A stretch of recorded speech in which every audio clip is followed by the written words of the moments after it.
તારીખ 11/11/2025ના રોજ Panoli police station ખાતે એક ભોગ બનનાર મહિલા આવે છે અને તેના જણાવ્યા અનુસાર કરમાલી ગામે મદરેસામાં મૌલવી તરીકે ફરજ બજાવતા અજવદ અહેમદ બેમાતનાઓ તેમને વારંવાર કોલ કરી તેમને પોતાની વાતોમાં ફોસલાવી અને ત્યારબાદ આ તારીખે સાંજના સમયે તેમને એક સ્મેલવાળું પાણી પીવડાવી તેમની સાથે બળજબરીપૂર્વક તેમણે શારીરિક સંબંધ બાંધેલા હતા અને ત્યારબાદ મહિલાને અવારનવાર કોલ કરી અને તેને મુસ્લિમ ધર્મ અંગીકાર કરવા માટે અને જો આ કામ ના કરે તો પછી તેને બદનામ કરી દેવા માટેની વારંવાર ધમકી આપતા હોય અમે લોકોએ ફરિયાદ નોંધેલી હતી.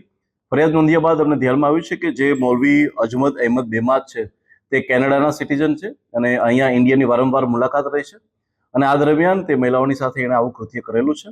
આ વસ્તુની જાણ થતાં જ અમારા દ્વારા એફઆઈઆર નોંધવામાં આવે છે.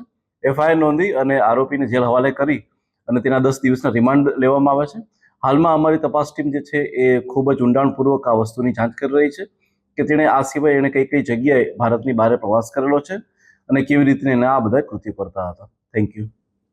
સર, આ સિવાય કોઈ વ્યક્તિને અગાઉ એને કઈ ભોગ બન્યા હોય કેવા કોઈ મામલા સામે આવ્યા છે? અમે લોકો તપાસ કરી રહ્યા છે. કેટલીક વોટ્સએપ ચેટિંગ અને બીજા ડેટાના આધારે અમે લોકો એ જોવાનો બી પ્રયત્ન કરી રહ્યા છે કે આવી કોઈ ઘટના બનેલી છે કે નહીં.